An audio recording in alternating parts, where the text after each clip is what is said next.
예, 해피 땡스기빙 데이. 우리 하나님께 감사합니다. 우리 박수 한번 드릴까요? 우리 옆 사람에게 인사하겠습니다. 당신이 계셔서 감사합니다. 예. 여러분, 땡큐와 띵크가 어떻게 다르죠? 예, 스페링 하나 차이인데요. 그런데 이 감사라는 것이 어떻게 오느냐? 생각을 하면 감사가 떠오른다. 이렇게 연상할 수가 있겠죠. 사실 우리 신앙생활을 생각하면 할수록 하나님의 은혜를 깨닫는데요. 하나님의 은혜를 깨닫게 될 때는 우리의 감사가 표현이 되어집니다. 이 감사는 받은 것을 받았다라고 표현하는 것이 감사 아니겠습니까? 그래서 감사하는 마음을 진심으로 감사하다 이렇게 표현하는 것, 이것이 바로 바른 감사인데요. 자, 오늘 본문과 함께 이 감사가 어떻게 연결이 될까? 우리 하나님께서 이스라엘 백성들을 40년 동안 광야 생활을 하게 하셨지 않습니까? 이 광야 여정을 통해서 수많은 경험을 하게 하셨습니다. 원래 애굽에서 이 가나안까지는 걸어서 그저 일주일, 길어도 열흘, 빙빙 돌아간다고 하더라도 40일이면 갈 수 있는 그런 거리라고 그러죠. 자, 그런데 이스라엘이, 이 백성들이 가나안을 목전에 두고 40년 동안 광야 생활을 한 것입니다. 도저히 건널 수 없을 것 같은 그런 홍해가 가로막혀 있었습니다. 마실 물이 없을 때가 있었습니다. 먹을 양식이 없어서 고통을 겪기도 했습니다. 아말렉과 에돔 같은 강력한 족속들의 방해를 받기도 했고요. 때로는 어느 길로 가야 할지 몰라서 방황할 때도 있었습니다. 그런데 분명한 것은 하나님의 계획과 목적 속에서 40년 동안 많은 경험을 했다는 것이죠. 여러분, 우리 하나님께서 사랑하는 당신의 백성들을 결코 망하지 않게 하심을 믿으십니까? 오히려 망하려고 해도 망하지 않게 하시는 그분이 신실하신 우리의 하나님이심을 믿으십니까? 우리가 이해가 어려울 때가 있습니다. 우리의 광야길이 은혜이라고 말은 하지만 도대체 힘듭니다. 비록 힘들고 고통스러운 그런 광야 생활이라 할지라도 정말 우리 하나님이 동행하시면 은혜와 감사의 제목이 우리 가운데 있게 되는데요. 우리 선교사님들 오셨습니다만은 단기 선교를 통해서 우리 청소년들, 작년도 말할 것 없습니다만 한번 다녀오기만 하면 그 열악한 선교지에서 감사를 깨닫고 오히려 선교지에서 자신들이 은혜를 받는 그런 모습들을 많이 봅니다. 우리 청소년들, 청년들은 험악한 지역을 다녀올수록 공통적으로 고백하는 말이 있는데요. 내가 사는 이곳이 이렇게 좋은 줄 몰랐다는 것이에요. 부모에게 감사하지 못하고 지냈던 것, 그렇게 미국 땅에서 태어나서 자라게 하시고 온갖 필요를 다 채워주신 그 하나님, 그 하나님이, 그 부모님이 고마운 줄 몰랐습니다 하고 돌아오면은 그런 감사를 느끼게 되는데, 오늘 본문 배경이 바로 그런 배경입니다. 지나온 광야 여정을 하나님이 지금 기억하게 하십니다. 그리고 앞으로 풍요로운 약속의 땅에 대한 믿음을 갖게 하시는 것이 오늘 본문의 배경 아니겠습니까? 여러분, 거친 광야에서도 풍요로운 가나안에서도 우리 하나님이 원하시는 것이 있죠. 뭡니까? 하나님의 은혜, 하나님의 인도를 잊지 말고 감사를 해라. 이것이 오늘 바탕에 깔려있는 하나님의 메시지인데요. 사실 오늘 본문이 추수감사주일에 맞느냐? 어떻게 오늘 본문을 통해서 우리는 하나님을 감사할 것이냐? 접근 한번 해볼까요? 같이 한번 1절 함께 봉독합니다. 본문 말씀 1절 다 같이 읽겠습니다. 자, 시작. 띄워줘야지. 네. 그리하면 너희가 살고 번성하고 여호와께서 너희의 조상들에게 맹세하신 땅에 들어가서 그것을 차지하리라.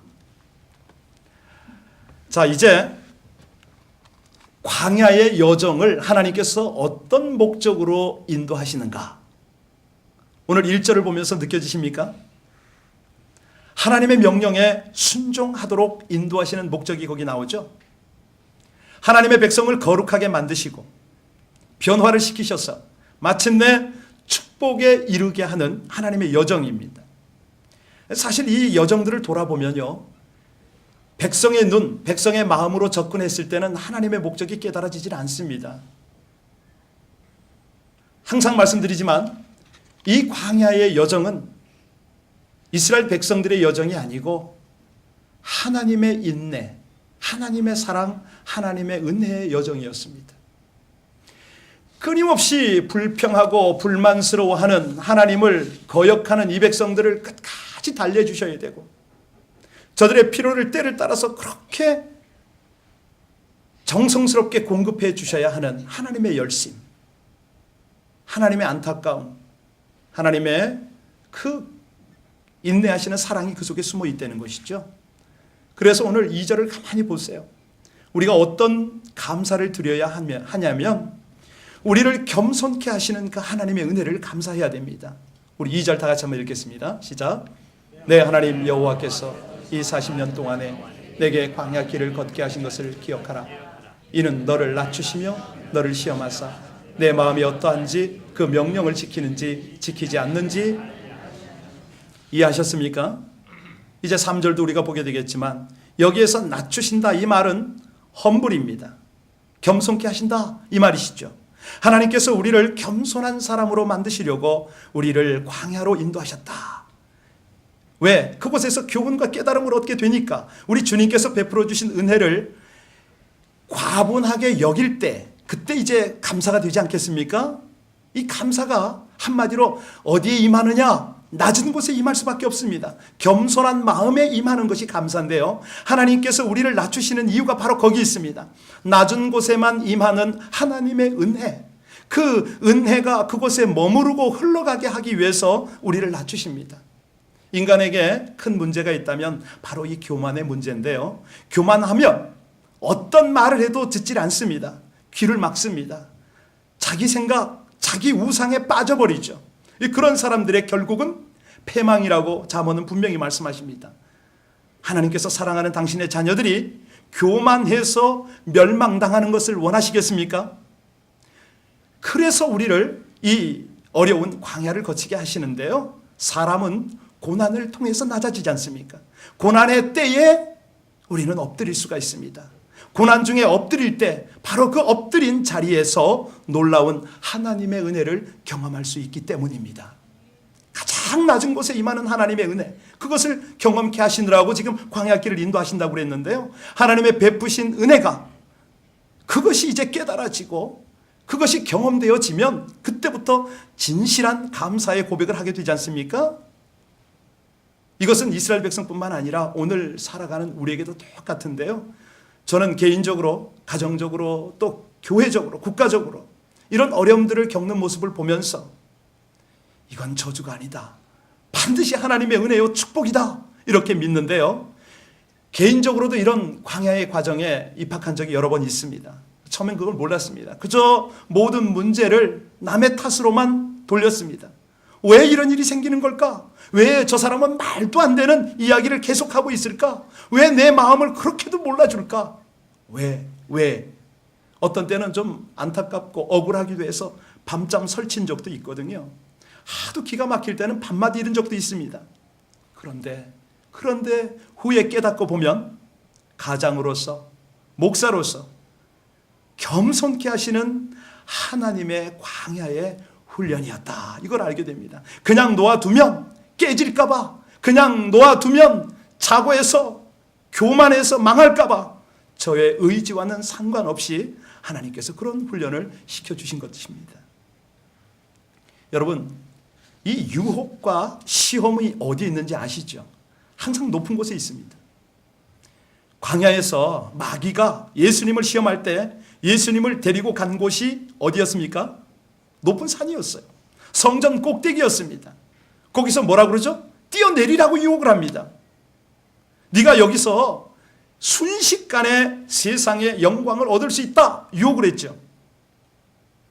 똑같습니다. 마귀가 지금도 우리를 자꾸 높은 곳으로 데리고 갑니다.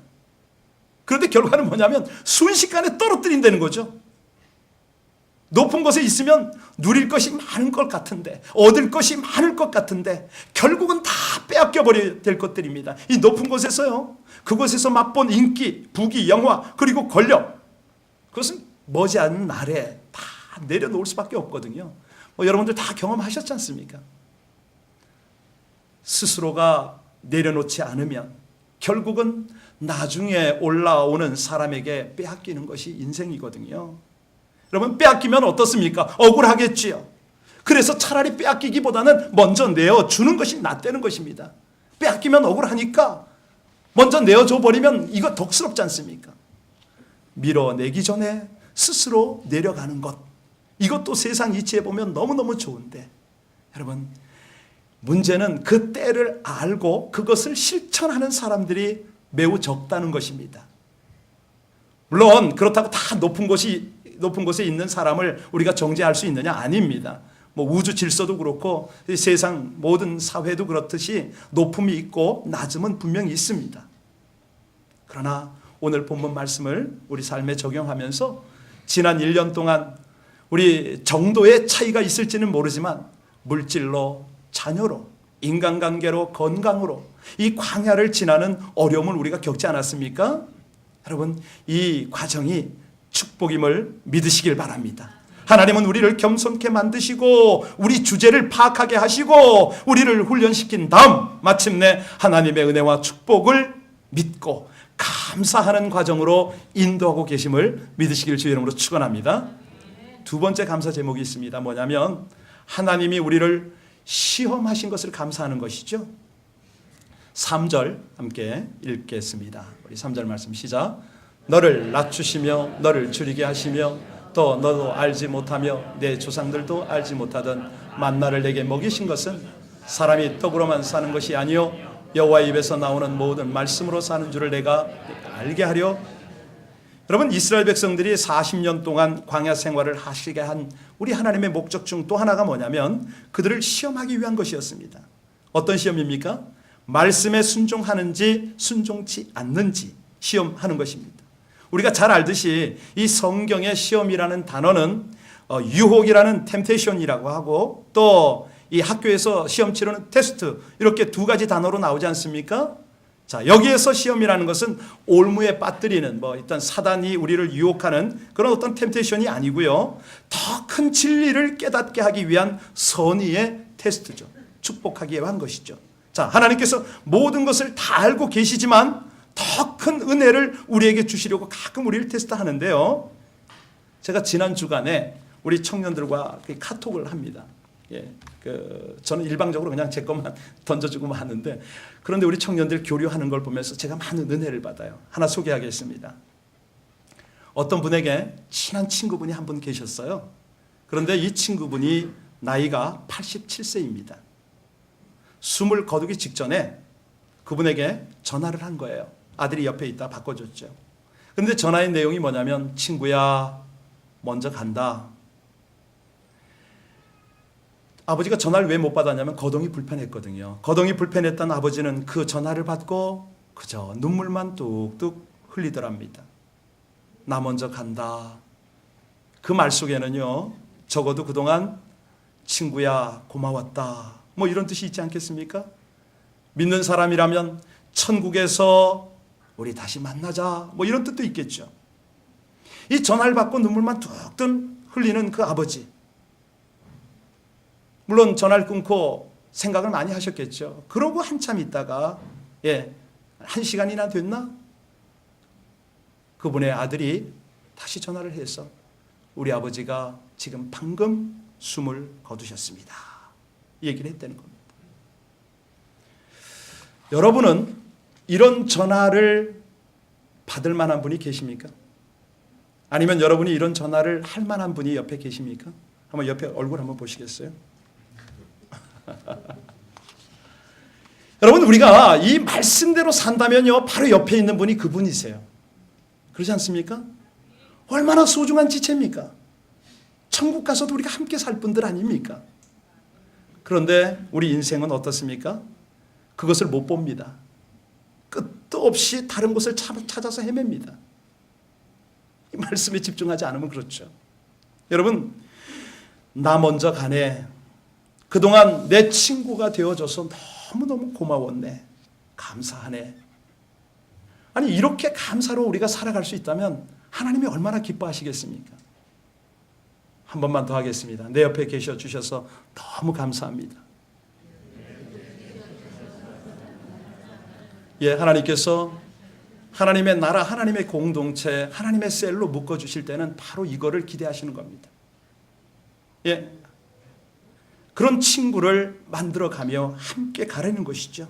여러분, 우리 성도의 신앙생활을 하나님께서 지금 테스트하고 점검하고 계신다고 한번 생각해 보십시오. 우리 눈에 지금 뭐 다 확인은 할 수 없지만 그렇게 하나님께서 우리를 점검하고 계시거든요. 무엇보다도 우리 주 예수 그리스도 그 영원하신 진실하신 친구를 함께 동행하도록 하나님께서 그 삶을 우리가 점검하도록 지금 오늘도 지금 테스트를 하고 계세요. 여러분, 이 믿음의 사람을 언제 알아볼 수 있습니까? 광야 여정을 갈 때 확인할 수가 있지 않겠습니까? 평상시에는 다 똑같습니다. 똑같이 기도하고 똑같이 찬양 드리고 똑같이 봉사도 합니다.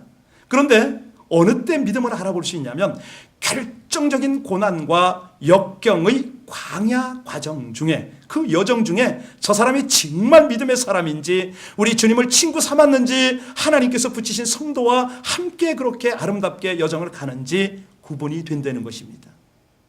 우리가 말씀에 순종하는 믿음 생활을 하는지, 우리 주님에 대한 사랑을, 주님에 대한 열정을 변함없이 가지고 있는지, 이 테스트를 할 때 어딜 간다고요? 이 광야 과정을 갑니다. 여러분, 힘들고 어려운 광야 같은 환경이 다가올 때마다 감사함으로 넉넉히 테스트를 통과하시길 주의 이름으로 축원합니다. 그러면 하나님이 예비하신 젖과 꿀이 흐르는 광야의 복을 누리게 되죠. 이제 4절부터 5절, 6절을 딱 보면은 하나님께서 책임지신 내용이 나옵니다. 40년 동안 의복이 헤어지지 아니하고 발이 부르트지 아니하고 하나님의 열심, 하나님의 책임지심, 이런 내용들이죠. 이 말씀을 왜 기록했을까요? 너희는 깨닫고 견디게 하시는 하나님의 은혜에 감사하라, 이 메시지 아니겠습니까?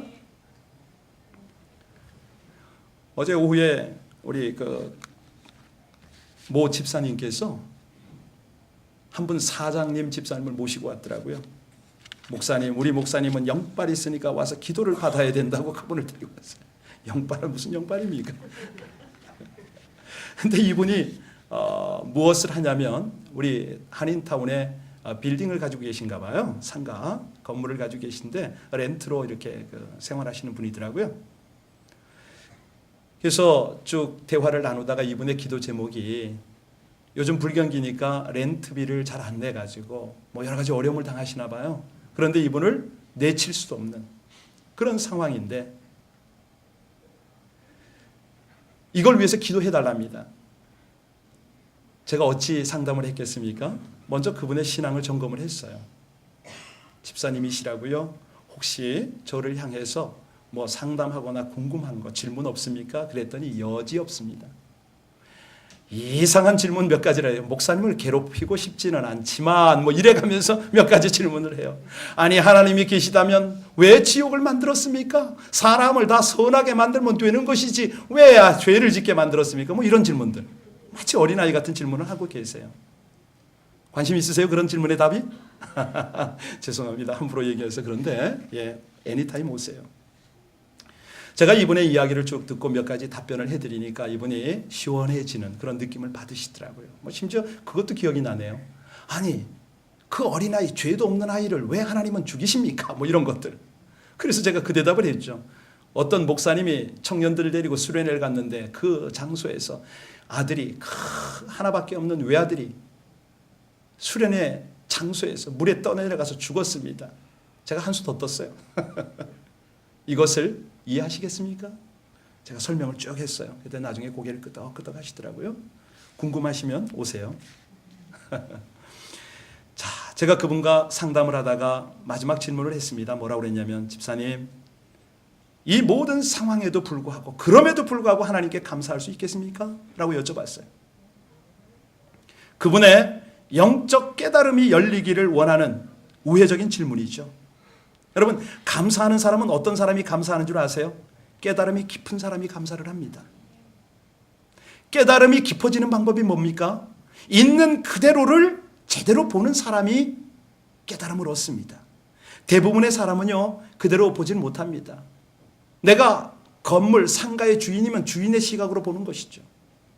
세입장의 입장으로 봐야 되고, 더 나아가서 하나님의 눈으로 전체 상황을 봐야 이것이 어떻게 해결이 될 터인데 못 보는 겁니다. 왜? 자기가 원하는 대로 보길 원하니까. 자기 욕심을 따라 보거든요. 결국은 왜곡되게 보는 거예요. 똑같은 것을 보아도 보는 사람의 시각에 따라서 전혀 다르게 보이는 것이죠. 우리가 성경에서 그 내용을 압니다. 가나안 땅을 정탐했던 12 정탐꾼 중에 10명의 정탐꾼과 2명의 정탐꾼, 그들의 보는 시각이 얼마나 달랐습니까? 같은 가나안 땅을 보았습니다. 같은 사람을 보았습니다. 그렇지만 10명의 정탐꾼은 가나안 땅을 원망했거든요. 그곳에 사는 사람을 거인으로 여겼거든요. 자신들을 메뚜기로 여겼습니다. 그러니 이 가나안 땅이 원망스럽죠. 2명의 정탐꾼은요, 가나안 땅을 젖과 꿀이 흐르는 땅으로 보고했습니다. 가나안 땅 거민을 우리의 밥이라고 그렇게 여겼습니다.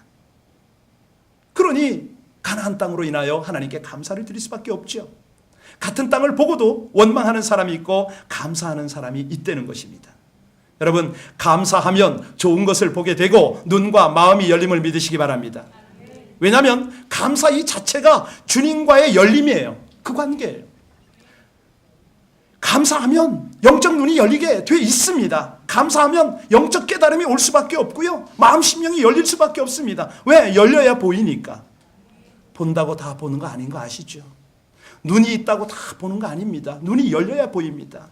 그것을 우리는 시력과 안목의 차이라고 합니다. 시력이 있는 것과 비전이 있는 것과는 차원이 다릅니다. 우리는 보기를 원하는 것만 보는 그런 경향이 있지 않습니까? 그래서 바로 보질 못해요.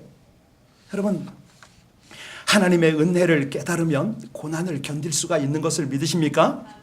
이 견딤이라는 것이요, 깨달음의 은혜와 아주 밀접한 관계가 있습니다.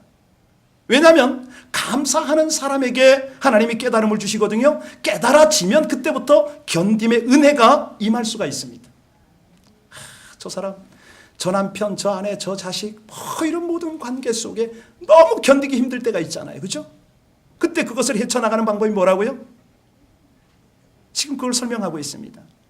그토록 사랑했던 자녀들을 한순간에 다 잃고 재산 다 잃고 건강 잃었던 성경의 인물 누구요? 그렇죠. 욥이죠. 예.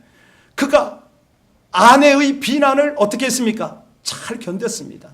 그렇게 친하던 친구들의 비난을 잘 견뎠습니다. 그것까지는 우리도 흉내낼 수 있을지 몰라요. 그런데 더 그가 정말 우리에게 도전이 되는 것은 기도에 응답하지 않고 끝까지 침묵으로만 일관하시는 하나님의 침묵도 견뎌냈다는 거예요. 그렇죠? 여러분, 우리가 고난 중에서 가장 고통스러운 것이 뭡니까? 하나님의 침묵이 아닙니까? 마음이 아파도, 그렇게 힘들게 기도를 해도 하나님이 응답하지 않으면 견딜 수가 없습니다. 그런데 욥은 찬양으로 견디고 감사로 견디고 견뎌냈다는 것이죠. 자, 그러면 그렇게 견딤에 감사를 하나님 앞에 드릴 때 어떤 하나님의 은혜가 임하느냐? 7절로 10절까지 내용인데요. 우리 같이 한번 7절부터 10절까지의 내용을 다 같이 한 목소리로 함께 봉독합니다. 시작. 네, 하나님 여호와께서 너를 아름다운 땅에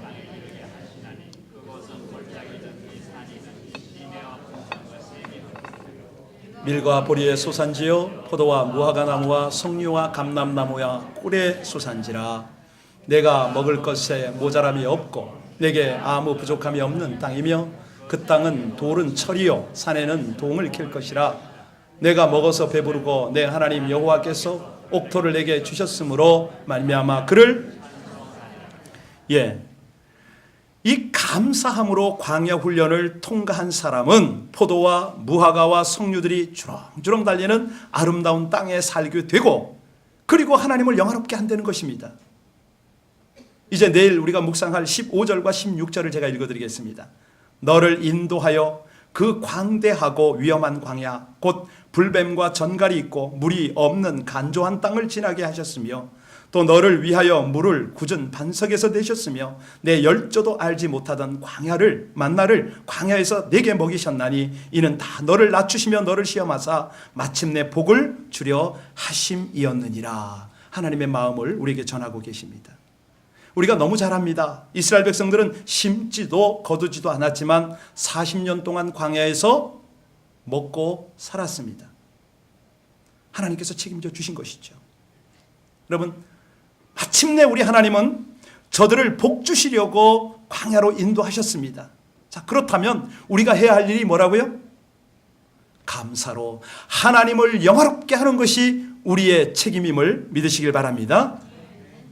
여러분, 이 감사는요, 말 자체만으로도 큰 위력 가지는 거 아시죠? 아침에 이 과일을 보면서 얼마나 향긋한 내를 내는데요, 제가 얘들한테 감사했어요. 그랬더니 먹지 않아도 풍성해지더라고요. 네. 인간과 관계를 성숙하게 만드는 그 단어가 뭐라고요? 감사입니다. 감사. 우리 감사의 찬양 한번 해야 될 텐데. 예, 여러분, 감사를 말하면서 찡그린 채로 세상을 염세적으로 바라보는 사람은 없습니다. 그렇죠? 네. 여러분, 대상을 가리지 않고 정말 하나님이 지으신 만물을 향하여 감사를 보내다 보면 정말로 고마워지지 않겠습니까? 사물이 되었던, 동물이 되었던, 식물이 되었던 그런 것처럼 가릴 것 없이 감사할 수 있다면 저와 여러분은 겸손해질 줄로 믿습니다. 공동체가 고마워지고 성도가 고마워지고 가족이 고마워지고 그래서 하나님의 경륜과 역사가 깨달아지는, 정말 깨달음과 열림과 어떤 상황에서도 견디는 그런 감사의 기적들이 우리 삶 가운데 창출될 줄로 믿습니다. 오늘 우리 세 가지 도전을 받았습니다. 훈련을 통해서 나를 겸손케 하심을 감사해야 하고, 내 신앙을 점검해 주시는 그 은혜를 감사해야 되고, 깨닫고 견디게 하시는 하나님의 그 인도를 감사하라고 하나님께서 오늘 우리에게 도전하셨습니다. 여러분, 이 시간 함께 기도할 때 혹시 이해할 수 없고 너무 답답하고 괴로운 그런 상황이 내 앞에 있을지라도 한번 감사해 보십시오. 인간관계가 그렇고 내 앞길이 그렇고 도저히 보이지 않고 도저히 해결될 것 같지 않은 그 상황마저도 한번 감사해 보십시다. 그때 하나님께서 오늘 이 말씀을 책임지시고 마침내 이 땅의 가나안, 영적 가나안까지 인도하시는 그 복을 우리에게 주실 것입니다. 우리 다 함께 합심해서 하나님 앞에 우리를 훈련하시는 은혜를 감사합니다. 겸손케 하심을 감사합니다. 신앙을 점검해 주심을 감사하고 깨닫고 진리로 인도하심을 감사합니다. 우리 다 같이 간절히 기도하겠습니다.